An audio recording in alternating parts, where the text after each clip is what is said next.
We acknowledge the gesture of cooperation by leaders of militant organizations with our security forces that voluntarily dispersed their illegal mass action yesterday in separate locations around Metro Manila.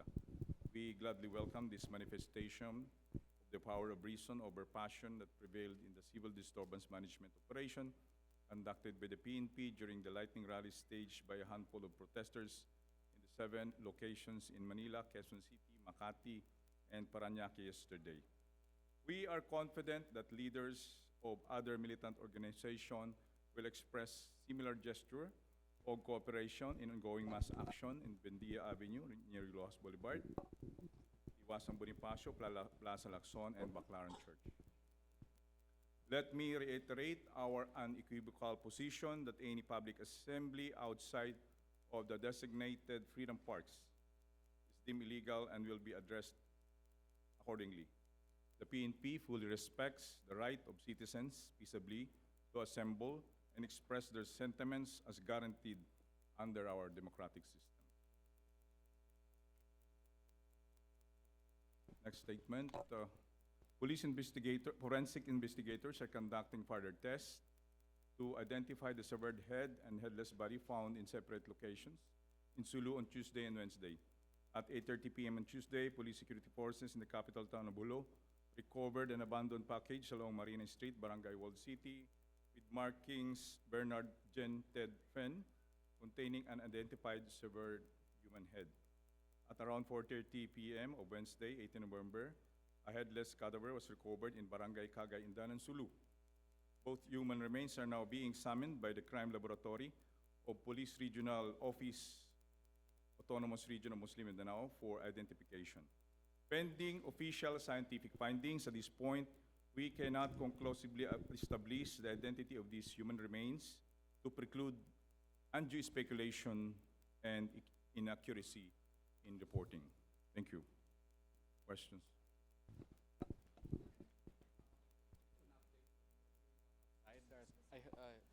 I believe there are protesters outside. How many are they, and how were they able to go very near the venue? We have already deployed our civil disturbance management personnel in the area, and as of now, the Chief PNP himself is monitoring the situation in that particular area in along Bendia near US Boulevard. There are already sufficient forces there, but again, as we can always emphasize, the Philippine National Police will adhere to the principle of maximum tolerance, but also state that the presence of these rallies in that particular area is already illegal, considering that there was no permit that was issued for them. What is the estimate of the number? The situation is still liquid, and we will furnish reports maybe after the incident or after the situation.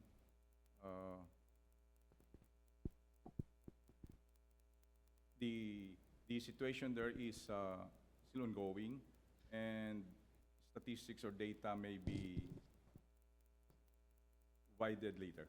But is it true that there were at least 10 or 10 protesters arrested, and that there were at least 2 policemen who were injured? As of this moment, we have not received any information of any protesters that were arrested. But as to the police officers,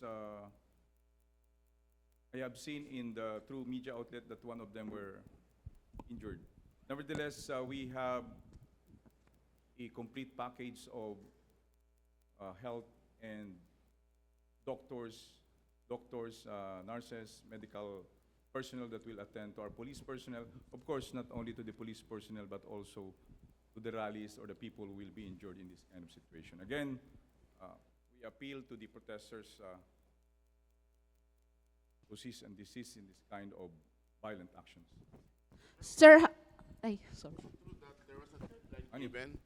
There was a deadline given to the protesters, 15-minute or 30-minute deadline. The instruction of the Chief PNP is that as much as possible, we will adhere to the maximum tolerance. We will let them express their sentiments, opinions. If that is the way they will present their expressions. Up to what time? there is no such limit that was given. But as much as possible, they cannot cross that particular area that was limited for them. That is the standing instruction. Sir, are you expecting more protesters to come? Ano po yung monitoring nyo? We always prepared for the worst. In this kind of situation, as Abby said before, all contingencies have been taken up, undertaken, evaluated. Again, through our reports from the field, whether there will be additional or none, our security forces will be there to address the situation. Sir, some are saying na overkill naman because there were lots of policemen over the area aside from the military, I think. Our preparation was intended to ensure the safety and security of the economic leaders who are here. And preparations in this kind is really in a big magnitude, as you can imagine. Even in other countries, they do that. But nevertheless, when you say overkill, I think it's better to be ever-prepared, as the President said, over-prepared than be caught flat-footed, being under-prepared. Sir, regarding these two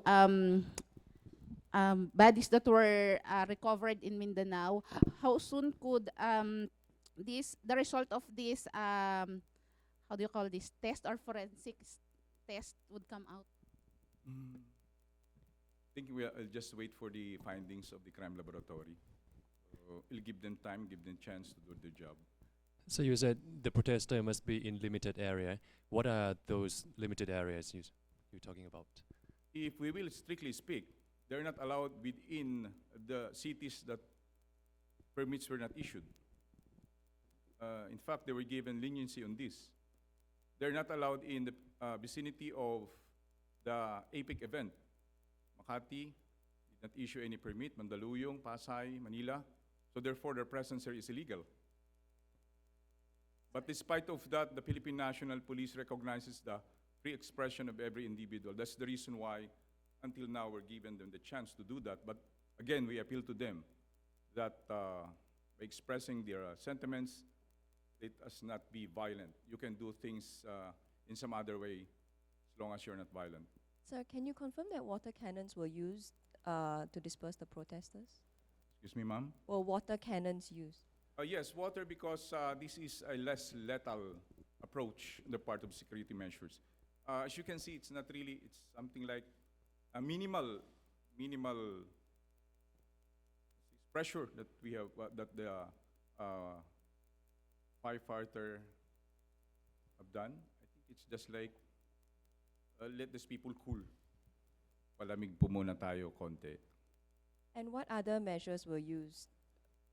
So far, that's the only measures. I mean, we have the same protocols, shields to see to it that they will not cross the line. And our policemen, security forces are there to ensure that the limits or the boundaries where they should be there or stand should be restricted on their part. But again, let me emphasize, their presence there is illegal per se, because no permits were issued. Did you use batons on the protesters? Force is will only be used when necessary. We will use reasonable force if necessary. But again, the primary concern, the primary instruction is that we will adhere to the maximum restraint or maximum tolerance, the highest degree of restraint of our personnel, especially in this kind of confrontation.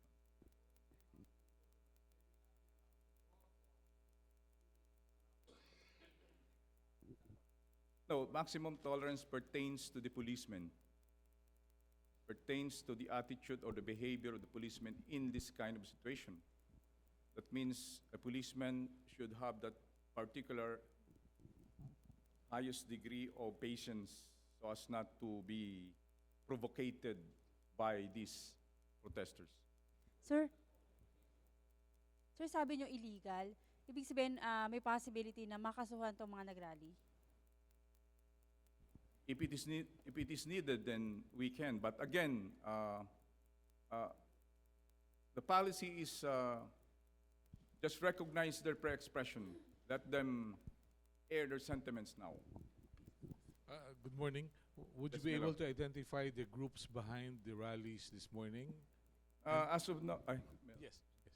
as of now, Melo, as I've mentioned before, the situation is liquid. Maybe after the situation, we can give the specific groups or numbers of the protesters. Sir, since It's been a custom with the Philippine National Police to engage the groups in dialogue even before events like this. Were you able to exert the same efforts as you did during the preparations for SONA? Yes, we initiated some what we call reaching out with these leaders, but again, in some groups we had, of course, part of our effort to talk to them. But again, you know the situation. It's part of the effort of the Philippine National to, as much as possible, talk. It's better to talk rather than to be in this kind of situation wherein confrontations already been made. Sir, since our policemen used fire cannons, and you said they would exercise maximum tolerance unless they're provoked. So, what were the instances during today's protest that prompted or provoked the policemen and our firefighters to use water cannons and even batons to disperse the rallyists? You mean, what is the reason why there was water? Yeah. Yung- I mean, what prompted the use of the water cannons? Because Mean you it- said they will exercise maximum tolerance unless provoked by these protesters. Water is less lethal than any other confrontation. The assumption or the assessment that both parties, both groups might cool down because of that water, not really pressurized to hit or to cause injury to the particular person, but basically the intention is that to cool down the emotions that everybody or the other side is experiencing right now. Sir, just a follow-up to Melo's question. What was the result of the dialogue between the police and the protesters prior to the APEC leaders meeting? Was there a consensus or an agreement as to the limits or the boundaries that they should observe and where they should just limit themselves? There was a group that negotiations or reaching out was made. But again, despite of that negotiation also, or reaching out or talking with them, they still opted to protest as of now. Sir? Yes. Sir, was the police surprised by the presence of the protesters at that Ross Boulevard in Pindia? Because they were so close to the venue now. No. So- We have deployed sufficient personnel in this particular area. We already identified the roads where they possibly will pass through. The strategic positions of the police now has been considered already. And that position, we anticipate that they cannot really go in or near the APEC event. So up to that place only. Yes. You have anticipated that they can go to that place, but no more closer to the venue. Yes. Those, di ba? Paano sila nakapasok doon? I mean, how were they able to sneak in from Liwasang Bonifacio, for instance?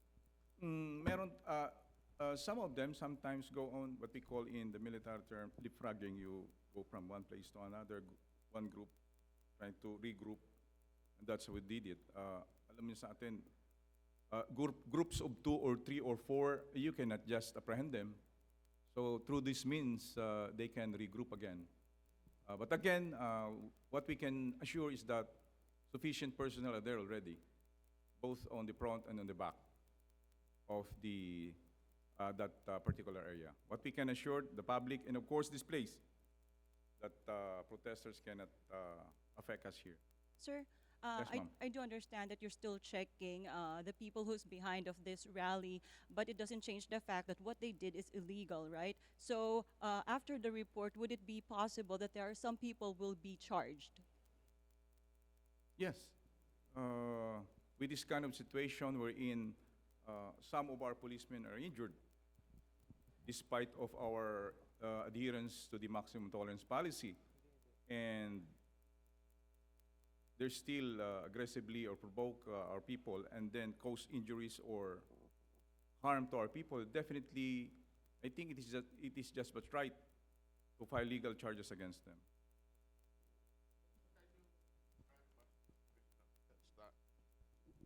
Is there a standoff between the protesters and the policemen? Manny, hindi ko masabi ngayon kasi andito tayo. But again, it's live in TV. Again, we are monitoring that. We have in the multi-agency coordinating center that we can view everything there, what is happening. So the Chief PNP himself is monitoring the situation. All the commanders concerned are tasked to provide guidance, command and control are already in the area. So Okay. you have Yes. said you have put sufficient force. Can you identify the number of the troops? I'm sorry again, I've been previously, as mentioned before, we cannot state some statistics or numbers with regards to deployment of personnel as a matter of operational and tactical procedures. Sir, if I may ask, why is SMART not functioning as expected? Is this part of the security efforts of the government? Melo, I think you have to ask SMART. We have been emphasizing it before that it is not within the policy of this event that telecommunications or communications among us will be interrupted. Yes. One more point, with your indulgence. Have you identified foreigners involved in today's activities outside the complex? We will check later, Melo, after the. What we can assure there are already personnel or units or intelligence units that are monitoring the situation in the ground. And just in case there are, then definitely we'll act accordingly against them. Thank you. Thank you. Sir, on the Holo situation, the Prime Minister of Malaysia had already confirmed that a Malaysian national was executed by the Abu Sayyaf. So how long do you think can the Philippine National Police confirm your forensic investigation? As of now, Manny, we cannot really say how the time element, but we can do that as soon as possible. We follow it up with the crime laboratory of ARM, or Autonomous Region of Muslim Mindanao. In the investigation, basically, it's a procedure that we don't give a definite time. Let us give chance to our forensic experts to do their job. Thank you, and good noon. Happy lunch to everyone. Hello.